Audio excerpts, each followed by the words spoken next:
This is HBR News number 501. Tim Walz on Speaking Men's Language, the end of white guilt, where we discuss the news of the week and give it the Badger treatment.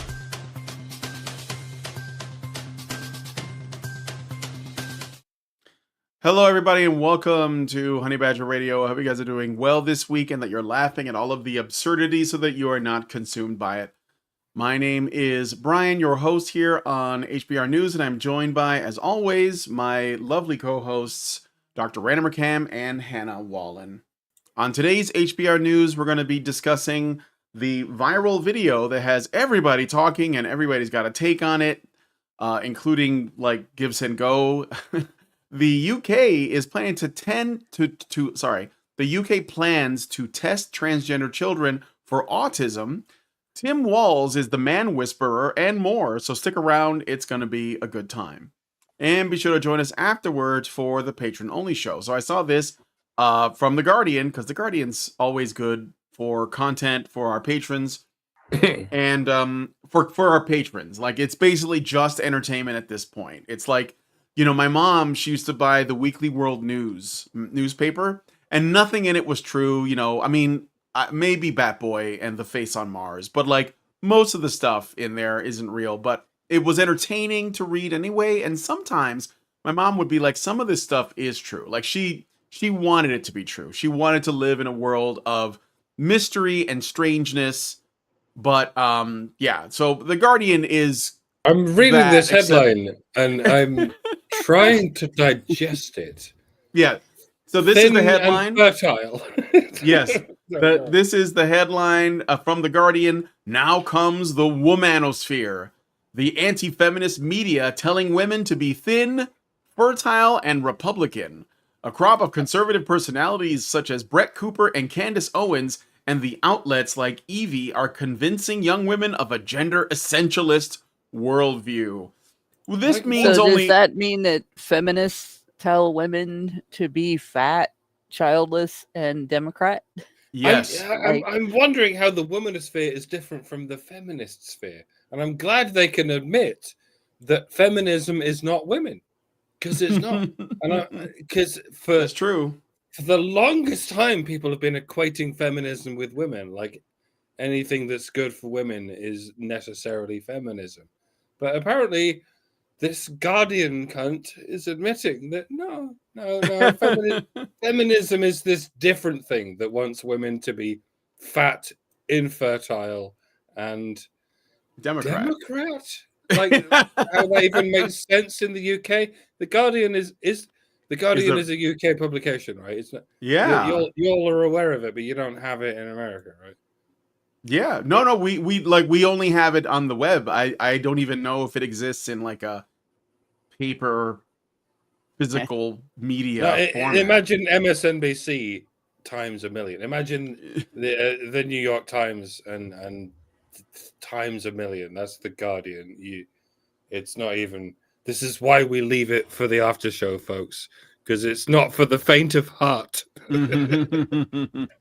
Yeah, so we're gonna go through it and look at that. So in order for you to be a part of whatever insane, like, you know, Ark of the Covenant style opening of this, if you want to be present to have your faces melted by the evil spirits that live within this website, you have to become a badger yourself by going to feedthebadger.com and /subscribe. $5 a month will get you into our Discord, and we'll let you watch all the additional content as well as hang out with our lovely patrons and community, which are always up to new things. I think Allison's got like a new series of live streams she's going to try and host herself coming out pretty soon. So, you know, lots of stuff there for content. And if you don't want to wake up one morning to find that our content has been permanently yeeted from the internet, then go to badgerfeed.com, that's badgerfeed.com, or honeybadgerradio.com to find where all of our archived content lives. So, with all that out of the way, let us get into today's stories. All right. The UK's National Health Service, the NHS, has introduced new guidelines to screen all children referred to gender clinics for autism and other neurodevelopmental conditions such as ADHD. following recommendations from the Cass review by pediatrician Baroness Cass. Is that a real name? Baroness Cass? That sounds like a G.I. Joe villain. The review highlighted a significant overlap between gender dysphoria and mental health issues. No shit. Noting that transgender individuals are 3 to 6 times more likely to be autistic, with many cases of autism going undiagnosed, particularly in adolescent girls. The new policy aims to provide a more holistic approach to care by ensuring that children receive appropriate assessments and support for co-occurring conditions while awaiting gender clinic services, with referrals to specialized neurodevelopmental or mental health services as needed. The guidance marks a shift away from the previous gender-affirming model, which often prioritized transgender identity affirmation, towards a broader focus on overall child and adolescent health. Imagine putting kids first, incorporating psychoeducation and psychotherapy. NHS mental health teams are encouraged to continue supporting children on gender clinic waiting lists, working alongside local health networks and GPs. This change reflects a growing recognition of the complexity of gender dysphoria in young people, aiming to address underlying mental health and neurodevelopmental challenges to better inform their care and treatment pathways. Wait, it's times like this I wish I was able to crack my knuckles just for the sound effect. You'll have to imagine me doing crack. When a parent comes to a doctor saying my child is transgender, and I do mean parent singular, and I do of course mean mother, the doctor should be allowed to respond, no, they're not transgender. And that ought to be the end of that sentence and the end of the diagnosis and the end of the visit with a yo ho ho and a thank you, come again. And then I have a long line of sick people out there who genuinely need my help. Bye-bye. They shouldn't have to pussyfoot around it by saying, maybe your child isn't transgender. There's really no two ways about it. Your cat isn't vegan either, etc. And they sure as hell shouldn't have to add another caveat in the form of maybe your child isn't transgender, maybe they're just autistic. Because at that point, you're just fighting one widespread overdiagnosis with another widespread overdiagnosis. If that's what it takes, well, it's still not okay. As a matter of fact, it's a sorry state of affairs. To be honest, when a parent comes to a doctor saying, I think my child is autistic, the doctor ought to be allowed to respond, maybe they're not autistic, maybe they're just quiet, maybe they just like playing with Lego bricks because Lego bricks are fun.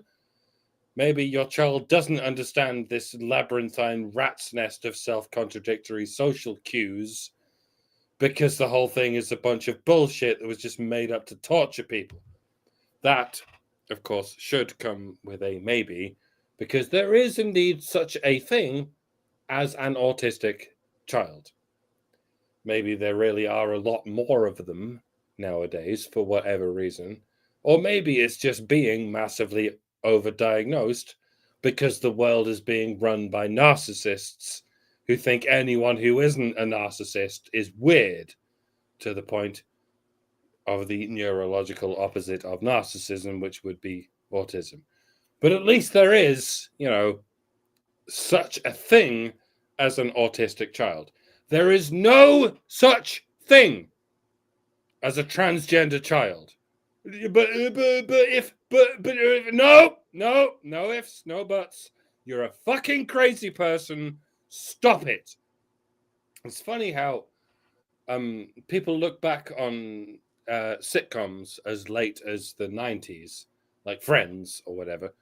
Whenever there's a drag queen character and any other character in the sitcom is slightly uncomfortable with it or makes some kind of joke about it, or the show fails to portray the drag queen as anything but a flawless angel who is entirely in the right, everyone in the current day looks at that and goes, man, that didn't age well, did it?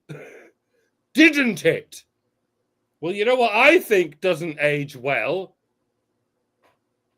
Trans people. They kill themselves. Sorry, that was a joke, but I couldn't resist. But seriously, when the trans movement has reached the point where children are being coerced into it by their schools, by their teachers, and by the media, and in response, medical professionals aren't even allowed to offer a second opinion on the matter. They just have to fast track them into the transition program, no questions asked. I would say it's the trans movement that hasn't aged well. I don't think those milquetoast 90s sitcoms went too far. I think the trans movement has gone too far when it's, fucking up children. Not to mention fucking children. What's still up for debate, as far as I'm concerned, is when was the point where it hadn't gone too far? At what age is it suitable to diagnose someone with being the opposite sex? Well, this story has given me an idea. If you're going to test little girls for autism before you diagnose them as transgender, why don't you test grown men for narcissism before you diagnose them as transgender? Eh? And the obvious answer is, well, because we don't test people for narcissism anymore. There's no such test. Like I said, the narcissists are in charge now. They've taken over the world, or at least the Western world. And now narcissism is normal. It's the center of the dial. Anyone below the dial must be autistic, and anyone above the dial is just fabulous. Anyone below the dial must be male. Anyone above it must be female.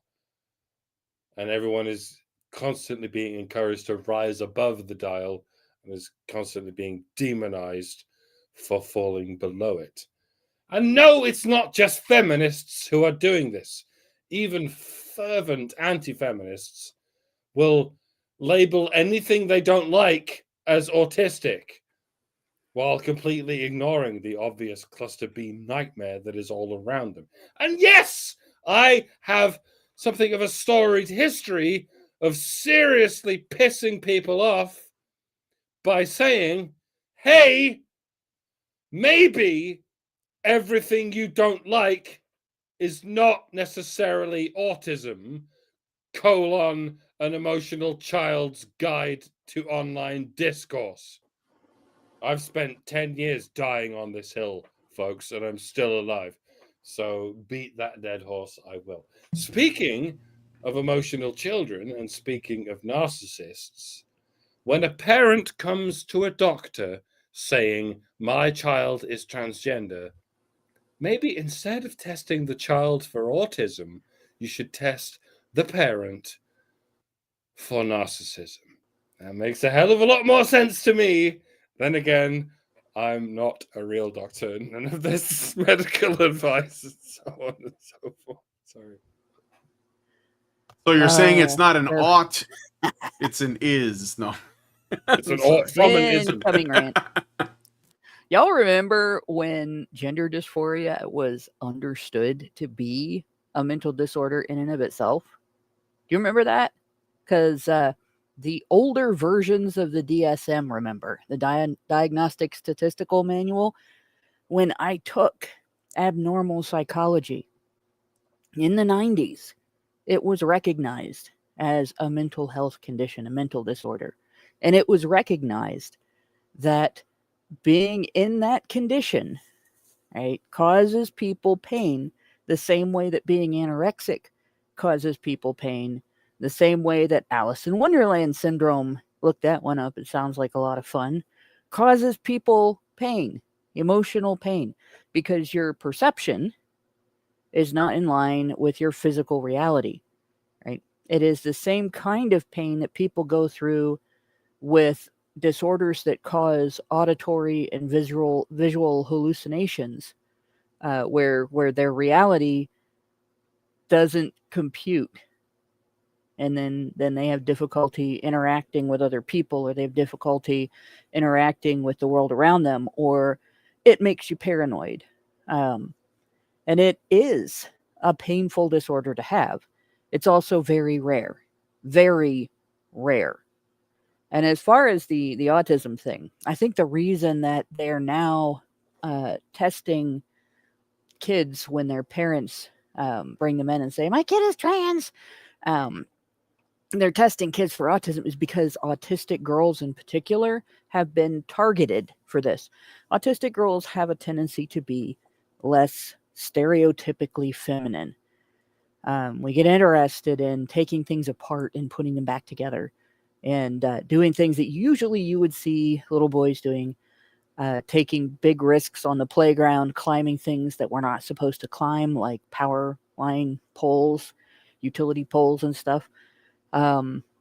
Just all of the things that you usually have to watch out for in your son if you don't want him to die before he's 20, that you usually don't necessarily have to stop your girl from doing because she's busy playing with her dolls and imitating mommy.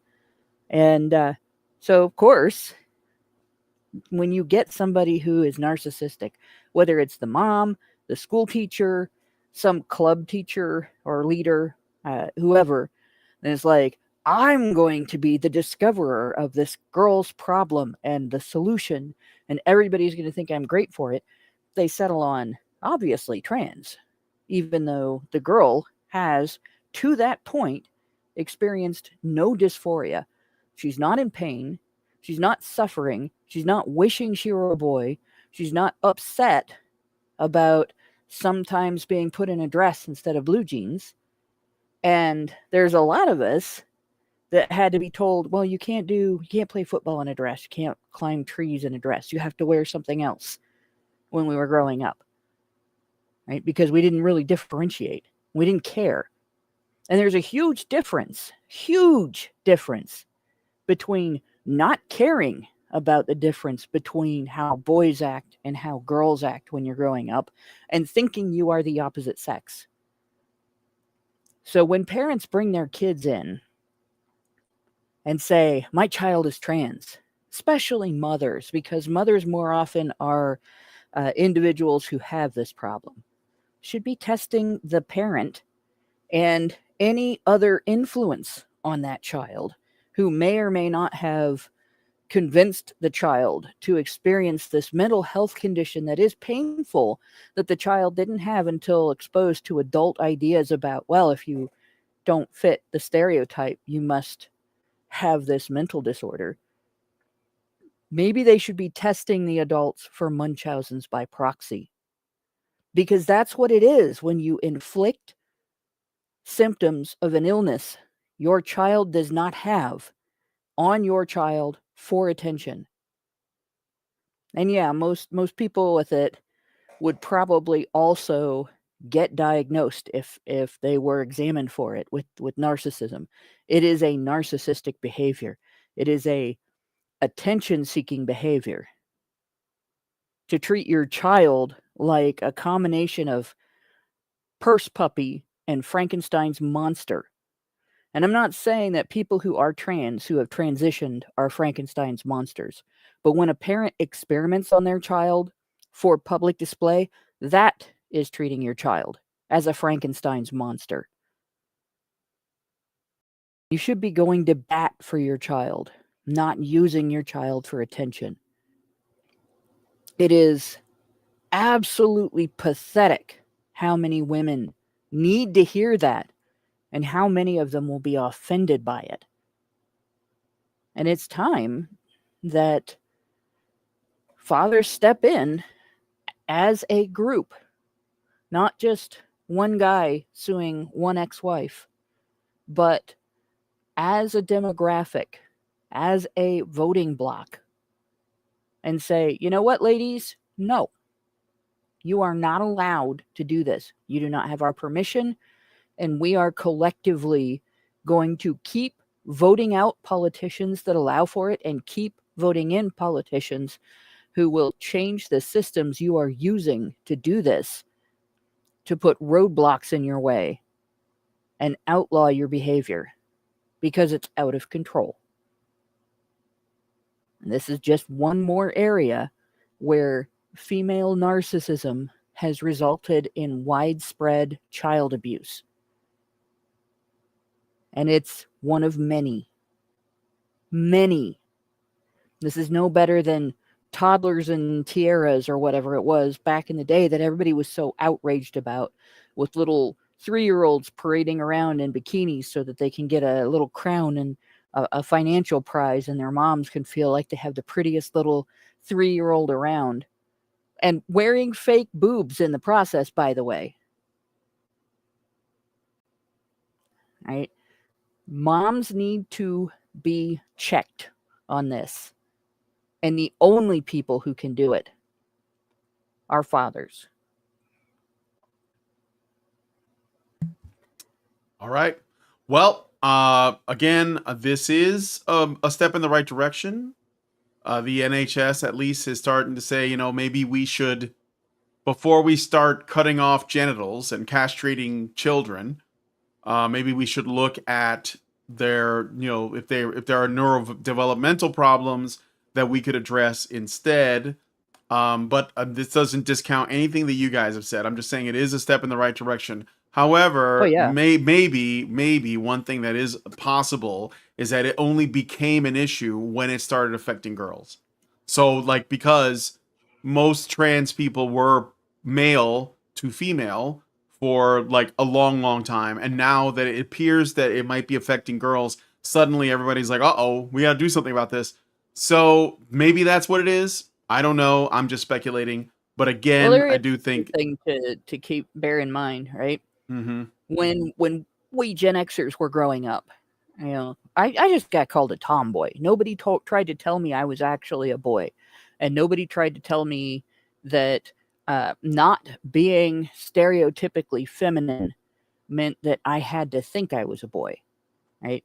But boys who acted feminine, not stereotypically masculine, who had any interest in their physical appearance or any interest in, they got called gay, right? They didn't get told they were trans. They got called gay. And I think a lot of times, if you had somebody who was very emotional, very sensitive, very expressive about it, and liked things that were stereotypically feminine, even though the people who were best at them, like cooking and things like gardening and things like that, are usually men, not women. They got treated like it was some kind of a sin. And since they got excluded socially, and the gay and lesbian community accepted them, that was, I think, a big part of why the phenomenon affected more males than females. But even then, in the 80s and 90s, you barely ever met somebody who was trans. Yeah, for sure. Maybe a drag queen, maybe a transvestite, like a person, unless a cross-dresser. Yeah, that's what I'm saying. Yeah. Yeah. But even then, it was really rare. There's also an understood difference between a drag queen and somebody who is trans, right? Because a drag queen didn't identify all the time as female. A drag queen cosplayed being female for fun or profit or both, but somebody was trans identified as female if they were male, or male if they were female. And there was a stark difference. And if you confused the two, people got mad that were part of the community. So yeah, a lot has changed. And I think the thing that really broke the public in regard to this was, this used to be something people decided in adulthood. And then they went with what they were going to decide because they were adults and they could make their own decisions, and it was up to them. And they were responsible for their decisions, and they faced the consequences of their decisions. And that's just the way things are, right? But suddenly it's being inflicted on children. And on top of that, there's an explosion of it. It's being taught in schools. It's targeted. And it's a huge change. And all of a sudden, there's also no difference between drag and trans, and gender identities exploded into like 150 different ones and all that. It went from being something that happens on rare occasions, and you deal with how the person decides to live their life with that individual person, to a society-wide phenomenon, and nobody's allowed to have any opinions on it. In other words, a psyop. And I don't think people bought it from the beginning, except for women who saw it as an opportunity to get attention. Yep. All right, we're going to move on to the next story. Let us know what you guys think about this one in the comments. I did get a couple of super chows, so I'm going to read those really quick. Let me just make sure I didn't miss any super chats as well. Sometimes they don't go through right away. All right. Meredith G gave us $5. Thank you, Meredith, and says, HBR News number 501. It seems to me, first we medicalize boys with ADHD medicine, and then the medication for autism for the boys. Then they went for the trans diagnosis, and it seems when they run out of boys, they need to move on to the girls. Yes, entirely possible and fair to say. Yeah, I mean, I remember when Tom Cruise was talking to some interviewer, and he basically was trying to warn him about these drugs and how they affect children, and everyone was like, this guy's crazy. And that was like way back in the day, I think, when one of the Mission Impossible movies came out, like one of the early ones. And now, look, I mean, I think that what he was trying to warn us about, I think that he wasn't wrong. And I think that, sometimes we probably should, when somebody says, don't listen to this person because they're crazy, maybe you should reconsider that. Okay, then I got another super chow from Zeranx, but he says, please read after the Womanosphere story. So I'm not going to read it, but I'm not reading the Womanosphere story until the patron show. So I don't know if you wanted me to read it on the show at some point, because I'm not reading that story on the show. That's the patron topic. So let me know if you want me to read this on stream now. I mean, like, just let me know when you hear this. So, all right, we're going to move on. Just want to say one thing in response to the bit about medications. Yeah. You realize they still, after they've been using them on people for 30 years, they don't understand how SSRIs work. Right. And they don't know everything that they do to your brain. Right. And I think like a quarter of young women are on something. Yes. And they're prescribing them for increasingly frivolous reasons. And instead of this is an aspect, an outcrop of the accountability gap, right? When a man is depressed, back in the day when men were allowed to hang out with each other without female supervision and without female harassment for it, they could pull each other out of, if it was just the doldrums, if it was, here's the situation, I'm depressed over it, or if it was, I'm going through this thing, it's going to take this long to happen, whether it was a divorce or whether it was I'm grieving for some loss, I'm changing jobs or something like that. Men saw each other through that kind of thing, and they didn't use drugs to get through it. And they didn't kill themselves because they had a social support network that they were allowed to have, right? Women went straight to the doctor and said, give me a pill so I don't have to feel these feelings, instead of having some emotional intelligence and working through them. And learning to control the outcome by controlling their behavior and controlling what they're focusing on. And men were accountable for that, controlling what they're focusing on, and they still are, to such a degree that even when they do need help and they do need medication, they're treated like it's their fault. So this whole over-drugging situation, particularly with drugs that, since they don't really know what they're doing, should still be classified as experimental. That's female-driven. And it's been inflicted on the public by women. And by the way, your tap water is tainted with this shit. If you don't have a filter, a reverse osmosis filter that gets as much of that out as humanly possible. You are drinking microdoses of selective serotonin reuptake inhibitors and birth control pills. Yeah. All right, so Xeranx did say I could read it on stream. So he gave us $5 and says, feminism isn't women, but unfortunately most women are feminists. When you take into account what Simone de Beauvoir said about women's choices and look at how women go through the motions like men, it's hard to separate women from feminism or vice versa. This is also greatly evident when you watch the following video featuring Faye Weldon, especially when she says feminism is good for young women. And then he included a link, this is on the Discord server, to a YouTube video from BBC Newsnight that is entitled Faye Weldon, What Her Generation of Feminists Got Wrong. I guess she's saying that this current generation gets it right. I don't know. These people are insane. And then it says, it's why I maintain feminism is primarily an anti-family ideology. If there was a feminism that was in any way positive, it would operate in trying to conserve the complementary relationship between men and women. However, it could. Maybe we end up with less technological innovations. Or they sue their way to success. They sue their way to success, and then they don't understand why everybody beneath them resents them.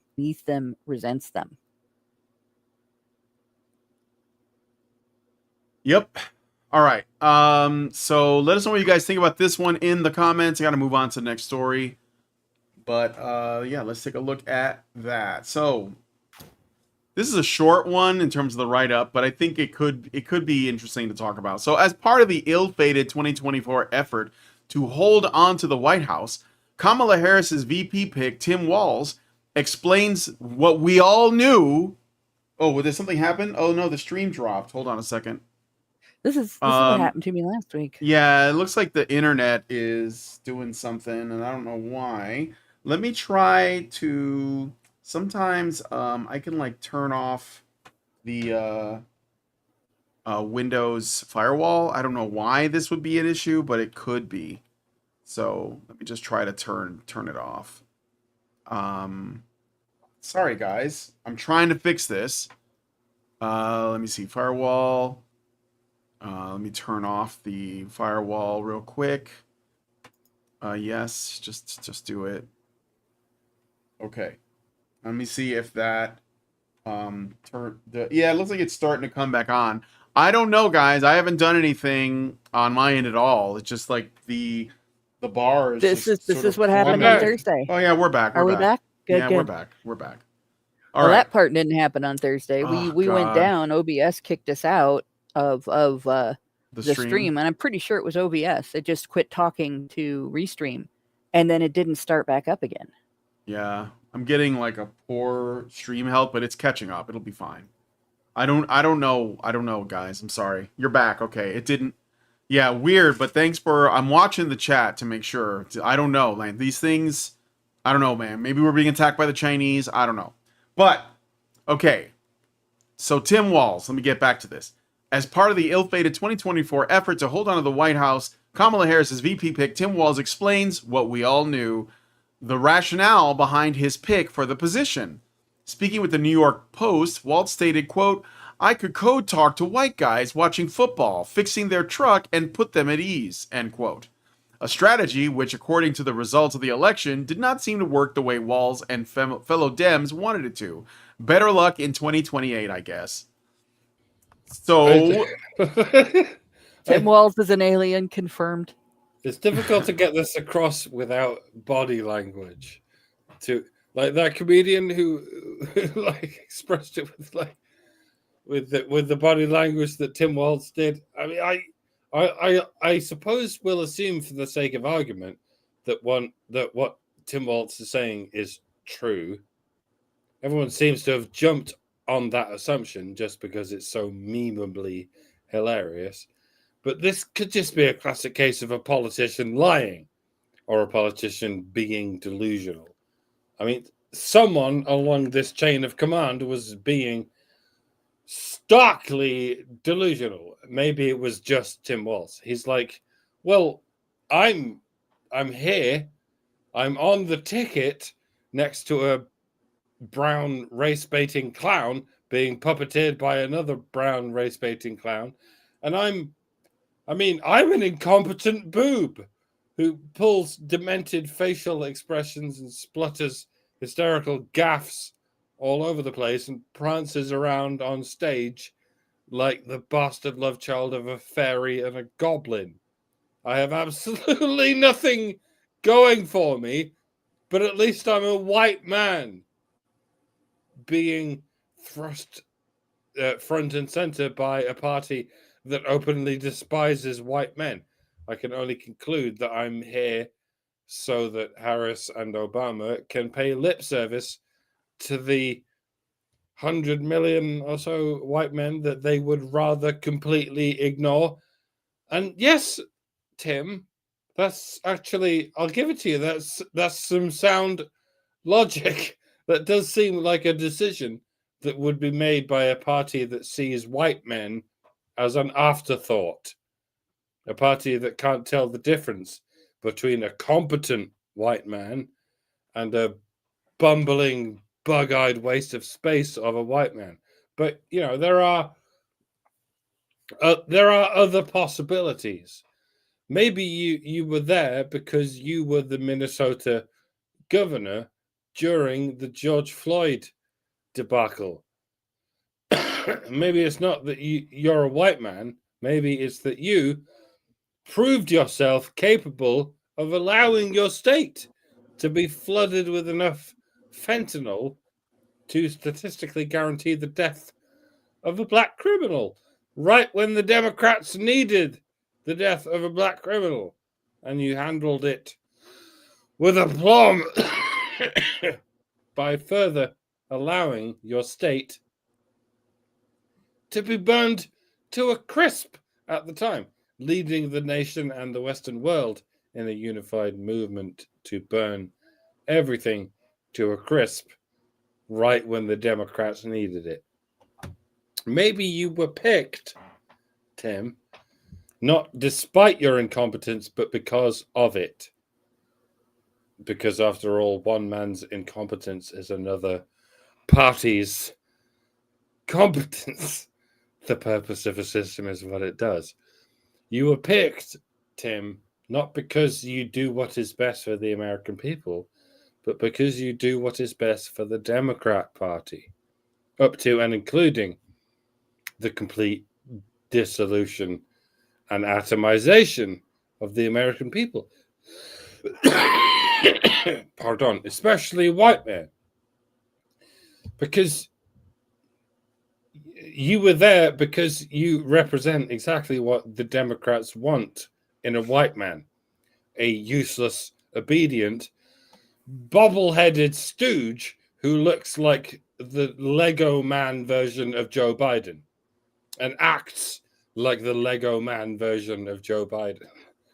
Maybe you're right, Tim, and maybe I'm right too. Maybe it's hard to tell when it comes to a party that sows nothing but unpredictable chaos. Maybe everybody's right. Maybe everybody's far right. And that's why you lost. And your legacy was doomed from the start. I enjoy what the history books will do with you, Tim Walz, if they do anything at all. Sayonara. Auf Wiedersehen. Goodbye. And so on and so forth. So I just want to point out that what Walz said is the exact thing that somebody would say if they believed that everything about their public life was strictly performative. That nothing they said, nothing they did, nothing was real. Nothing meant anything. Nothing was, from their genuine personality. In fact, maybe they don't even have a genuine personality.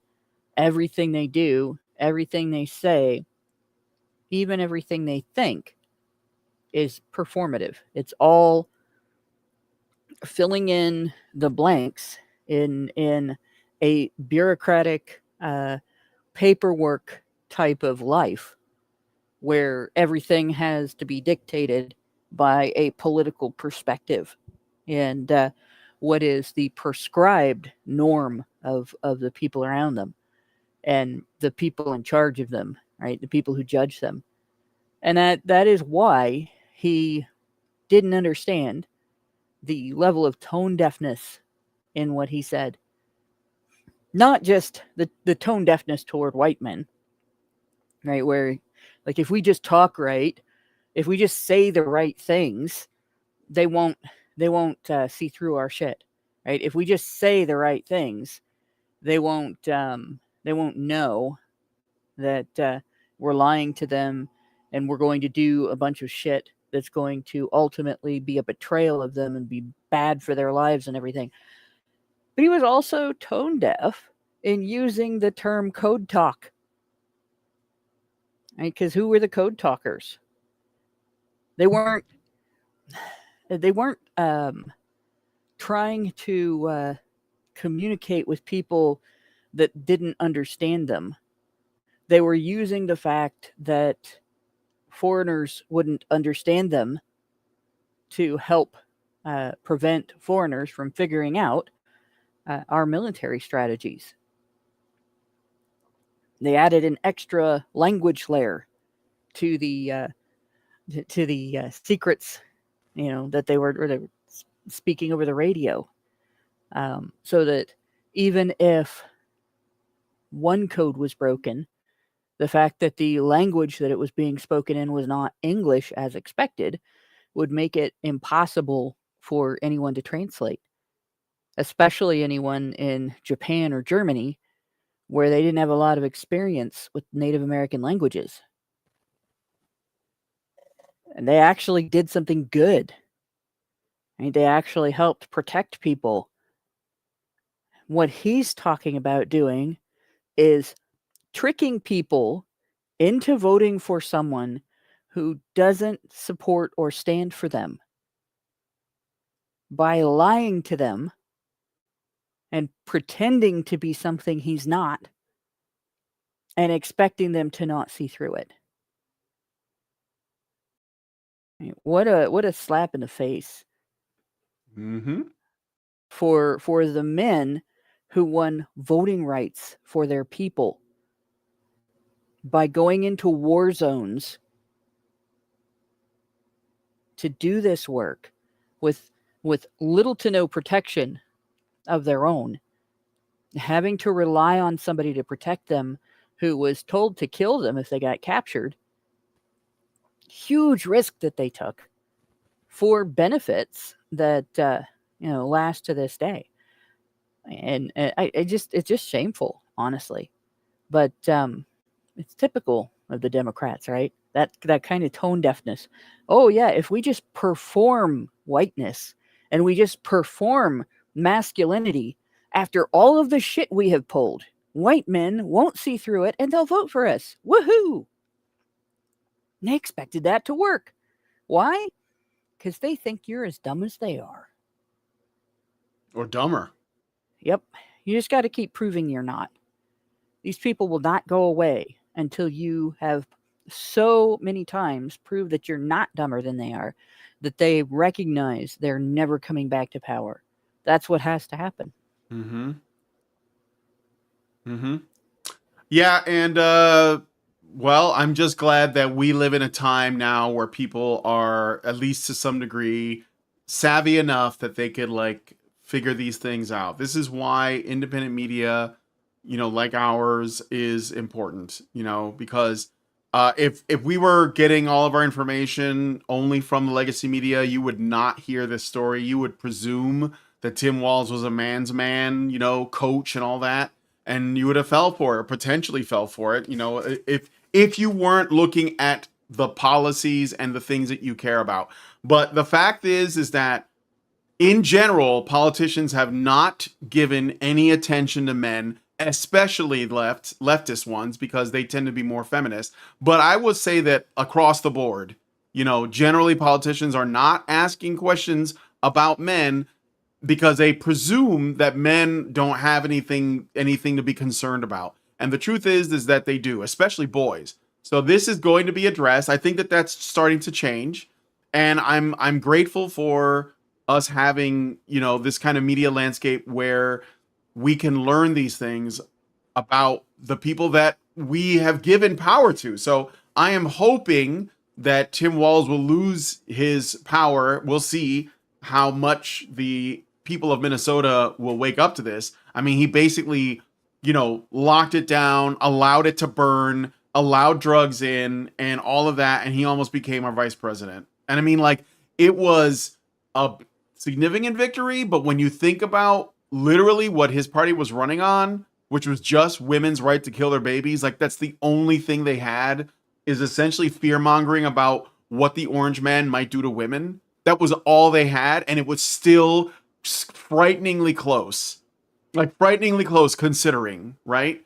So, but Well, yeah, I mean, they figured they'd have women as a voting bloc Yeah. because when you think about it, if you just look at the number of abortions that gets done, no, you don't think yes. about the fact that a lot of the women that are having those abortions are serial aborters. Mm-hmm. Right? They don't have one abortion; they have 3 or 4, 5.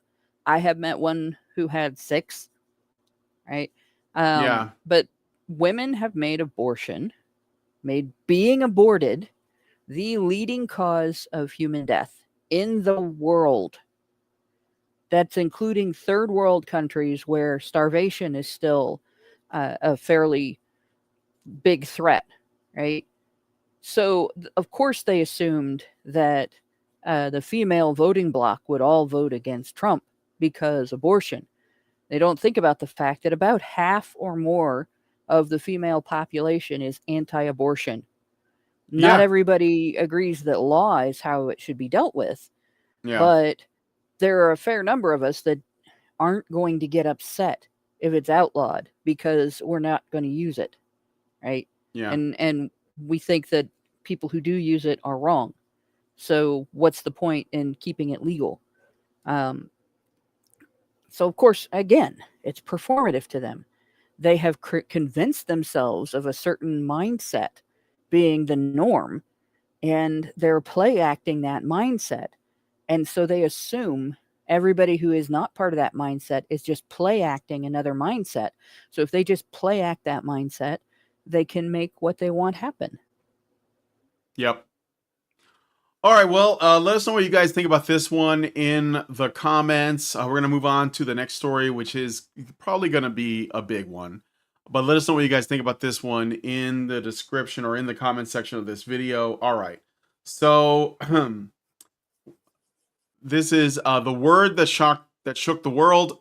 On April 28th, 2025, Shiloh Hendricks, a woman in Rochester, Minnesota, was recorded using the N-word against a supposedly 5-year-old, black child at a city playground, alleging the child took her son's belongings. I need to interject at this point. She was not recorded using the N-word against the child in question. No, she wasn't. I went to Twitter to make a quip along the lines of, I say that word in public on a regular basis, and I'm barely scraping minimum wage. Yeah.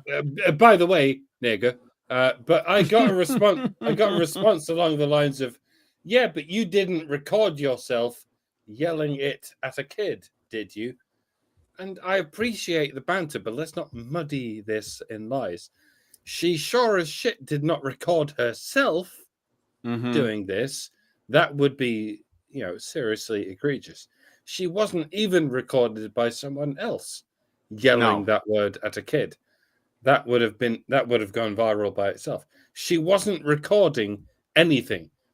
She was just living in the moment with her child. It was only after she called a black child a nigger when some Somali nonce started filming her going, "Did you just call that child an N-word?" Yes. And at that point, she admitted to it. She confessed and doubled down on it. So, yes, we can reasonably conclude that it's not just allegedly. We have her word for it. And we have the word of the Somali nonce that she used that particular slur against that particular child. But that's not what happened in the viral video. No. What what happened in the viral video was a Somali nonce accused her of saying that bad word to a child. She admitted it, and then when challenged, she repeated that word directly in the face of the Somali nonce in question, and she gave him the finger. Some bold shit, to say the least. I wouldn't recommend anyone do this, if only for the sake of your own safety. But it needs to be clarified. No, for sure. That is what made this video go viral. Not that she called a child a nigger, but that she called a grown-ass Somali nonce a nigger multiple times after being explicitly dared to do so, and then she gave him the finger. Mm-hmm. If you're okay with Ilhan Omar telling a journalist to fuck off for asking a reasonable question, you ought to be okay with an American woman who is not even in office saying a word to a Somali nonce who had just dared her to say that word. Anyway, sorry. No, it's okay. It's okay. It was it was a little bit of a mistake in the details. Admonish me if you wish, but admonish. Yeah, the city of Rochester issued a statement condemning the deeply disturbing event for some fucking reason. While the local DFL lawmakers and community leaders expressed outrage over the racial hostility displayed. So this is all virtue signaling, because like in the I don't know if you guys know this, but in this country, we have something called the First Amendment, where you cannot there's no such thing as hate speech. It's not illegal. This isn't the UK where they send the cops to your door for a tweet. This is the United States, okay? But that irrelevant to that, there are a lot of spineless cowards that have to make statements for some reason so that they don't get attacked by the cancel mob, which is really what this is all about. In response to the viral video, Hendrix launched a crowdfunding campaign, or maybe not her, because it could have been someone on her behalf, we don't really know, on a platform called Give, Send, Go, initially seeking $20,000, but raising over $600,000 at the time of this write-up. I don't know if it's close to, it could be getting up to $700,000 now, I don't know. With support from all kinds of people, we don't know. Most of the donations are anonymous. Some of the people, it made comments that were, could have been construed as racist, which I put in quotes because I don't know what that means. The campaign later increased its goal to $1 million, reflecting significant backing for Hendrix despite the controversy. The Rochester NAACP, led by President Wale Elegdebede, condemned the fundraising as abhorrent and initiated a counter fundraiser to support the child's family, aiming to match Hendrix's funds for legal support and anti-racist advocacy in the community. As an aside, one thing that's kind of interesting is that a lot of people seem to be mistakenly thinking that the child in question is in any way related to the Somali nonce that recorded the incident, of which there is no evidence of that at all. And from what we know, he's a guy hanging around a children's playground with a criminal record that it has to do with minors, but I guess we won't bother with that detail. This incident occurred amidst other regional tensions in Minnesota, including the arrest of, this is just to add to the context a little bit, Dylan Bryan Adams, a fiscal policy analyst in Governor Tim Walz's administration, for vandalizing Tesla vehicles, an act some attributed to Walz's rhetoric. The overlap of these events in Minnesota suggests a broader climate of social and political division, with the Hendrix case highlighting deep-seated racial issues and the power of online platforms to amplify both support and opposition in such controversies. The significant funds raised for Hendrix underscore a troubling level of support for her actions among certain groups, according to others, while the community's pushback reflects a demand for accountability and justice, of which I don't know how they're going to get that. So I guess I'll let you guys give your thoughts. I know Hannah sent me a couple of related links to some TikTok activist guy. That TikTok activist guy is one of the people who caused this to blow up because, if I understand correctly, from everything that I've been reading the incident, and I've been reading about it, sort of backtracking through what happened, because of course I didn't hear about it until after it blew up. Just like most people that are forming opinions about it, like none of us were there. None of us saw what the kid did, what happened with, like, was this woman's child crying and upset when she was yelling at the other kid? What was the situation? But this Tizzy guy apparently was one of the individuals who promoted the story and made enough of a big deal of it that it caused this woman to be doxxed. It's the reason that she was raising money wasn't just because people were talking about her on the internet. People made violent threats against her. People released the information of, this is where she lives, this is where she works, the whole 9 yards. The same thing they do every time somebody does something politically incorrect, and the mob mentality takes over among the performative people. Oh, we have to have our 2 minutes hate, and we have to take this person down, and maybe scare the shit out of this person and potentially actually do violent things. Because she said words, by the way. And yeah, I wouldn't say words like that to a child.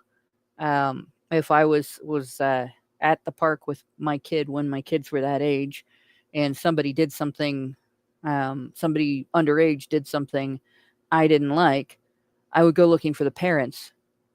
Why is your child doing this to my child? Or I would find a different park. And if the situation was very serious, I would call the cops. But you don't berate somebody's child with nasty language. It's you're not the adult in the situation anymore when you do that. What she did wasn't something to celebrate or get excited about, but I can understand why people are supporting the fundraiser after she was attacked like that, because it wasn't something to get excited about in that direction either. It was just shitty behavior by an adult who didn't have the self-control to dumb what she was saying down to the level of the child she was telling off, when she should have, as a parent, known how to do that. But in any case, this guy turned it into something that may have been a conflict between a few people, into something huge, right? Into something unnecessarily huge. This kind of stupid conflict. Hannah? Did we lose Hannah? Ruh-roh, I can still hear you.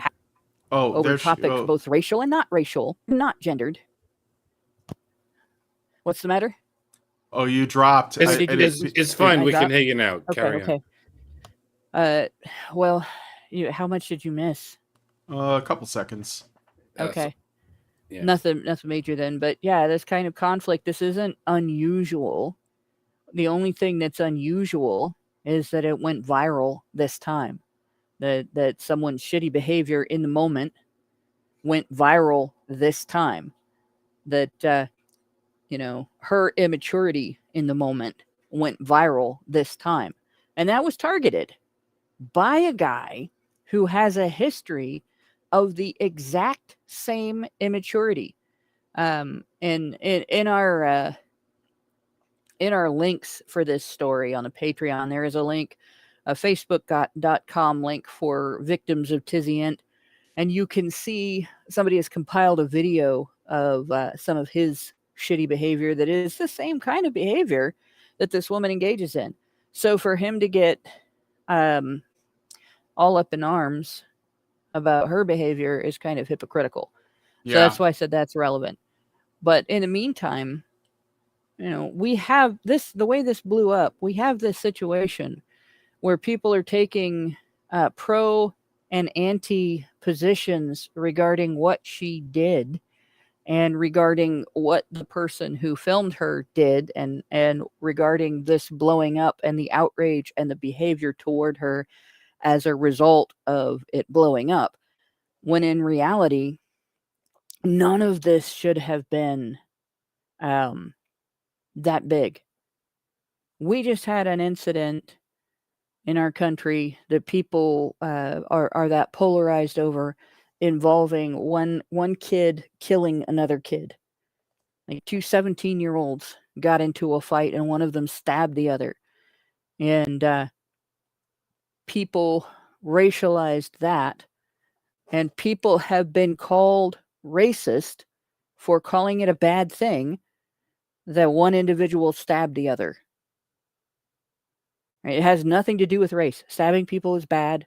Nobody should do it. Right? It has nothing to do with race. Grabbing people is dumb when you don't know what kind of threat they might be. And nobody should do that either. And there's everything about the situation was wrong. And it's been racialized and polarized and lionized and demonized. And this situation is the same thing. Everything about the situation is wrong. Like, where the fuck was that kid's parent? You know, whether mom or dad at the park, nobody was there. Right? Everything about the situation is wrong. You should be questioning why the situation is in your face, why you have outrage over it, why you are mad at any of the people involved, and why you have opinions about it. In both of those incidents, not taking a polarized side, not sending your money to somebody, not calling for legislative change, not cheering either somebody, calling a child a racial slur, a child that's there on his own with no parents, a racial slur, by the way, and not cheering somebody on for doxing and threatening an entire family because of a woman's immature behavior. If we did that every time a woman acted immaturely, fuck, every household that had a woman in it would be doxed and threatened. So this is all bullshit. It's time to start recognizing it as the psyop that it is. You are being manipulated. There is nothing special about this situation. Yeah, no, having already by the earlier rant, having ridded my system of any possible defense of this rather abrasive woman, I feel I should center myself. For anyone who thinks this funding campaign represents some kind of pushback against leftist cancel culture, I need to remind you that the demographic that sits atop of this leftist pyramid scheme is women. For anyone who thinks they're fighting back against woke culture by siphoning money from white men to white women, well, good golly gosh, I might remind you that you should get thy ass to OnlyFans to do the exact same fucking thing. If Shiloh Hendricks was a man, this fundraiser would not exist. If Shiloh Hendricks was a man, the fundraiser would not even be an option. If Shiloh Hendricks was a man, he would have no choice but to get on his knees and profusely apologize for If Shiloh Hendricks was a man, he'd be in jail for approaching a child in a public park if somebody hadn't beaten him to death for it. And people are comparing this to the Austin Metcalf case. Need I remind you that Austin Metcalf is already dead? That's what it takes for a white man to achieve any sympathy whatsoever, never mind the kind of sympathy that earns $500,000.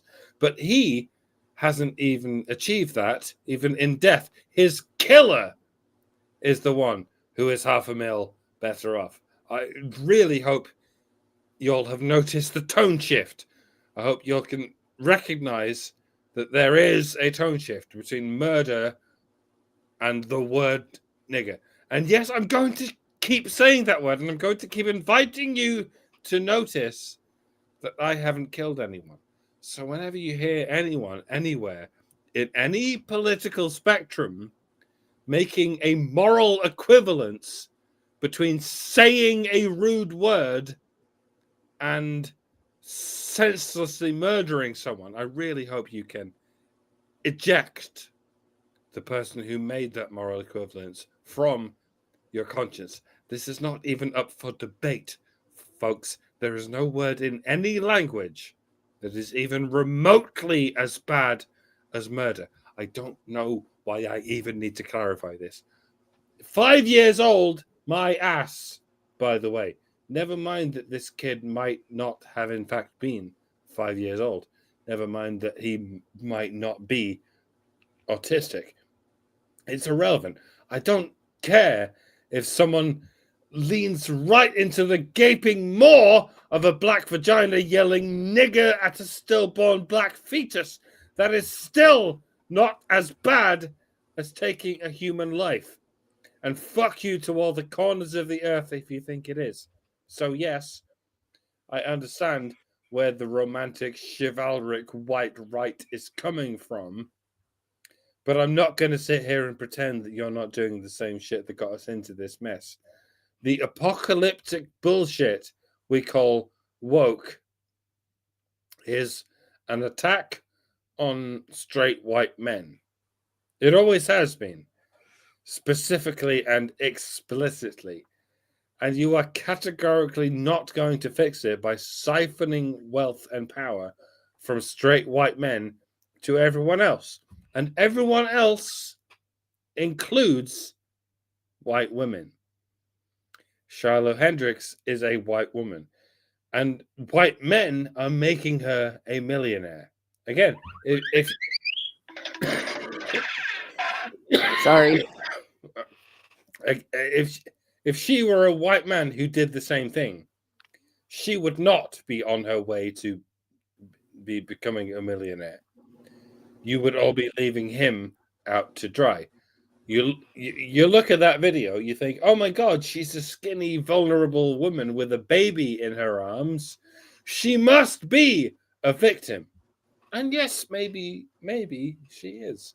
But all of this is the everlasting victim fight between white women and non-white men. Much like in the UK with the rape gangs. Do you side with the white females or the non-white males? They can't both be lying. They can't both be trying to fuck each other over, safe in the knowledge that they will come out on top of the white men no matter what happens. How dare you? This war will continue forever because it will always be subsidized by white men as they put their dilapidated heads down and go, yes, dear, some of those white men favor the white women, and some of those white men favor the non-white men.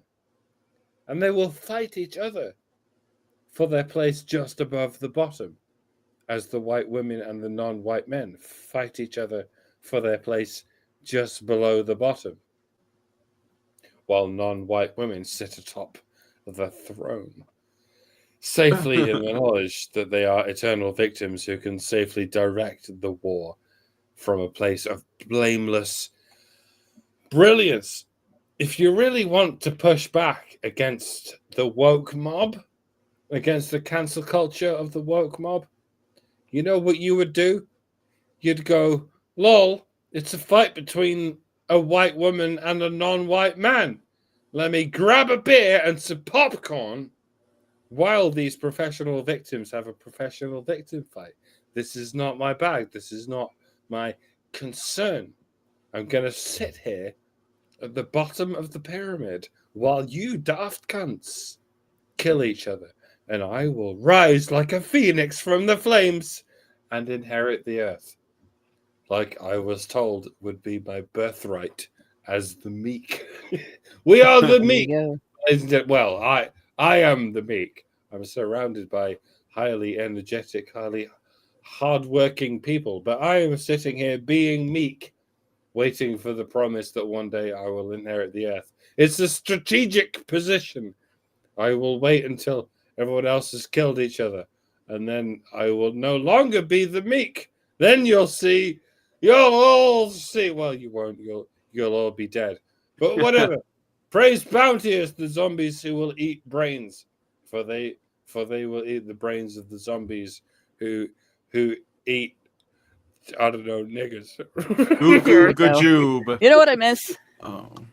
I miss the early 70s and the mid 70s, like even in the late and 70s and early 80s, like when white kids, we would go to the park, and if there were kids there that were of minority groups, black kids, Mexican kids, kids that were from other countries, and so we would like count up teams and play football together, or tag, or basketball or baseball, but not soccer, because we all thought soccer was gay and fake. It is gay.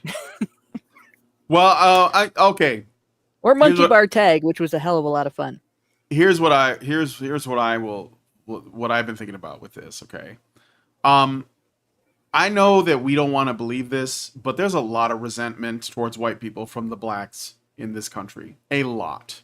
And a lot of people gave money to Carmelo Anthony specifically as a reward for killing a white man. That is true. Black people in this country are very, very resentful towards white people. And they have they have the strongest in-group preference of all of the ethnic groups in America for themselves. Okay?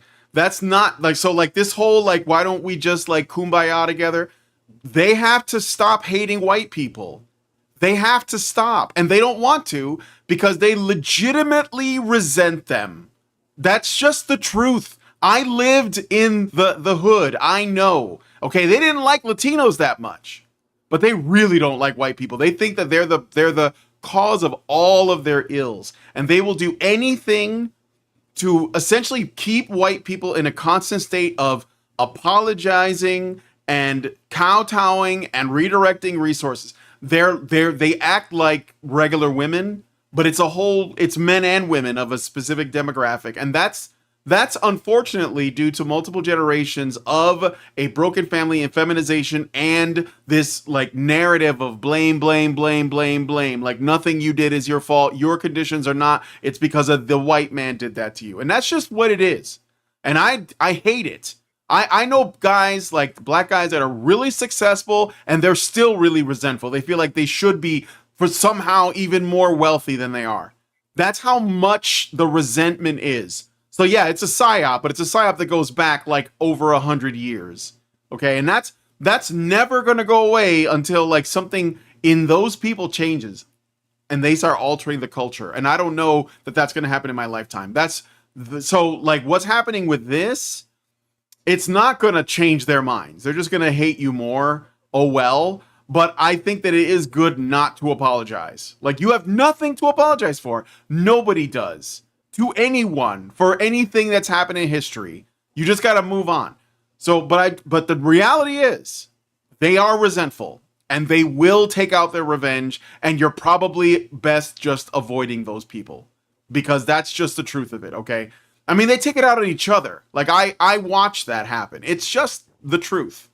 So anyway, there's that. And as far as the other thing is, though, there is a chance that this whole thing is a scam so that she can make $500,000 and that she colluded with this other dude and they're basically making bank on it. I don't know for sure, but I don't leave anything out because the conditions for a woman to be in the situation, for this to go viral, and for her to make that kind of money, they're just really convenient. It could just be a flash in the pan thing, but until I know more, because we haven't met the parents of the child in question, we haven't heard from her outside of how much she's been getting from this, and all of the conversation going online, of which I did not participate in. I have no interest in donating to any of this stuff. I don't think it's going to end cancel culture. It may, maybe some people are taking a victory lap or whatever because they're finally there's some let's say desire not to apologize for being offensive, which I totally agree with. If somebody says, "Oh, you want the whole internet to know this?" I'd be like, "Yeah, I don't give a shit." That is the appropriate response. That is the appropriate response. Don't let people emotionally manipulate you or basically, engage in a struggle session with you to get you to respond in a way that they think you should be responding to, especially as a patriot of this fucking country, where we can say whatever the fuck we want and there are no laws that stop us, especially in this country. If that's what they do in Somalia, then you can go back there. But here, we have freedom of speech, okay? 100% enshrined in law, period. And anyway, so like, but there is, going back to what I was saying before, it is possible that this is a plot for her to earn money. But you know what? So, c'est la guerre, because like, if we didn't live in a culture that was exploitable to this degree in this way, then she wouldn't be able to make this money. But we do, so that's just what it is. You know, if it turns out to be a scam and everything, then you know what? I respect the hustle, but I'm gonna presume that it's not, and this is just what worked out. And I get it. Like, I'm not white, but I get it. I get it that there's a lot of, let's just say there's black fatigue and it's real, and I understand. Because I too am tired of people acting like bitches when somebody says a mean word. I'm just done. I was never down with that ever in life. Never. I had friends tell me, well, how would you feel if somebody called you a spick? I'd be like, so fucking what? That doesn't mean anything to me. Because words only have the power that you give them, no matter what the word is, okay? It's actions that you should be concerned with and behavior. But anyway, it is possible that this is a con. I don't know if we'll ever learn the truth, but that's all I wanted to say about that. So, there's some special chat comments that I think are kind of funny. Edwin Huddleston says, sounds like black people have found a space in your head, living there rent-free. You live a sad existence. Yeah, I'm not sure how you got that from my statement. I grew up around black people. I dated black women. I'm not bothered by this. I'm just telling the truth. How many more times do I have to say the word? This is the same. I know. This is the same thing. Like he said, I'm just pointing out what I'm looking at. Oh, so what you're trying to do is accuse me of bigotry in some way. Didn't you understand that I don't care? Like, this is the attitude you should have. I am free. I'm free from that. You can't affect me with your allegations. As far as I'm concerned, those things don't even exist. You know, it's like Jesse Lee Peterson says. There's no such thing as racism, sexism. There are no isms. And I think he's right. I honestly do. I think he's 100% correct, and that you would be much freer if you just took that on and say, you know what? Yeah, there's just right and wrong. There's just good and evil. There's nothing else. So either you're doing good or you're doing evil. So that's it. And even if you don't like it, you can just say, oh, you know, like I wouldn't do what this woman is said to have done, but I'm not going to lose any sleep over her doing it. I'm not going to have PTSD flashbacks. It's sorry, but it's time for us to move on. This is the most ridiculous. Like, the fact that this is a story is stupid, but it is our society's fault that this is stupid, that this is out here in plain view for people to talk about. So, like, if you're affected by this again, because we had moved on. I don't think we did. And the fact that we are back at this point is a targeted result of activism in universities and in the public school system. Right? This is something that there are people indoctrinated to feel the way they feel on both sides of this. And it's something that if we don't recognize that and reject it and refuse to allow it to basically decide your mindset, it'll continue forever. Mm-hmm. No, for sure. But like, I think, like I said, the resentment in the black population is real. It might come from, you know, like Hollywood and universities and all this stuff's reinforced in the media. But the resentment is there. And like, I don't know, like the thing is, it will result in real content, like real things will happen in the world, like murder. And that's going to happen as a consequence. And I don't know what can be done except to try to like get that stuff out of there and try to tell people the truth about the world. And so that people can move on and build something and live like a satisfying life, you know, outside of this paradigm. But I think that it's always been there under the surface. I don't think that's gone away since like before the 60s. But anyway, that's what I think. All right, let's move on to the last story. Let us know what you guys think about this one in the comments. And this one is a bit dark, but it's a small one. So, in a tragic incident in Imperatriz, northern Brazil, so we're going to go to Brazil for this one, a woman named Cordelia Pereira Barbosa was arrested for allegedly poisoning chocolate Easter eggs sent to her ex-boyfriend's new partner, Miriam Lira, on April 16, 2025, resulting in the death of Lira's 7-year-old son and a severe illness for Lira herself and her 13-year-old daughter, Evelyn Fernanda. The anonymous package delivered by courier with a note reading, "With love to Miriam Lira," contained the tainted chocolates which the family consumed, leading to immediate health complications. The young boy died the following day in the hospital, while Lira and her daughter remain in critical condition. Investigations revealed Barbosa's premeditated intent, driven by jealousy, as she had previously attempted to poison Lira by offering candies during a chocolate tasting session at the supermarket where Lira worked, a plan that failed. Evidence against Barbosa includes CCTV footage showing her, disguised in a black wig, purchasing the chocolate eggs, as well as records of her travel to the victim city and hotel booking under a false identity. While Barbosa admitted to buying the chocolates, she denied poisoning them, though authorities believe her actions were a deliberate attempt to harm her romantic rival and her family. Women be crazy. Yep. So we hear all the time about how men are violent and men are murderers and men commit all the violent crime. A lot of times when you see things that women have done of this nature, it doesn't involve one-on-one confrontation or seeking the individual out in any way in person. It involves things like sending poison by courier and the splatter effect, where she has harmed the rest of the family and not just the woman that she targeted. There are women who do that on purpose too, right? I'm going to make you miserable by killing your child. And they'll think of that as no worse than getting into a fight.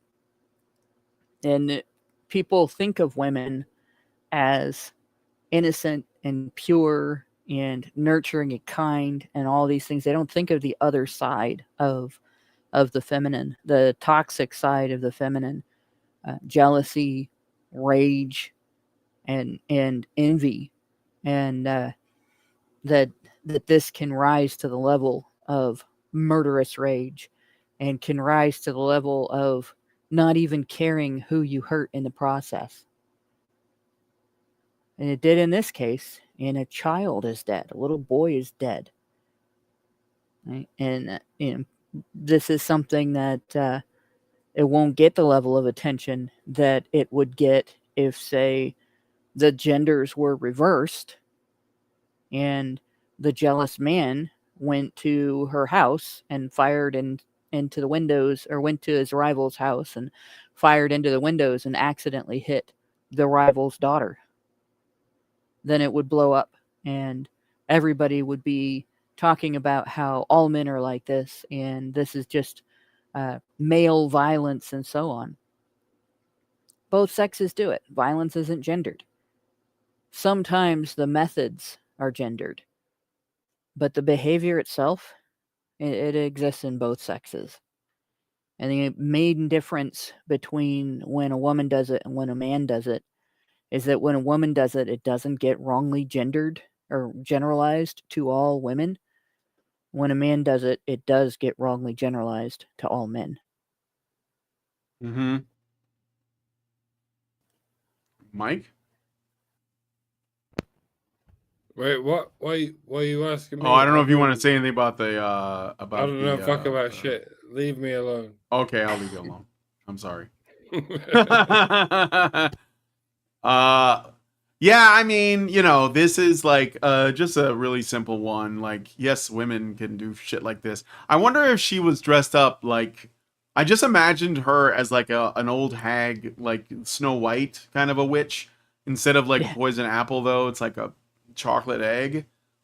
And I wonder, did she think that she was just doing this to her rival and not her rival's kids? Like you send candy to a household with kids, you have to Yeah, understand the kids are like- going to get some of it. What the fuck?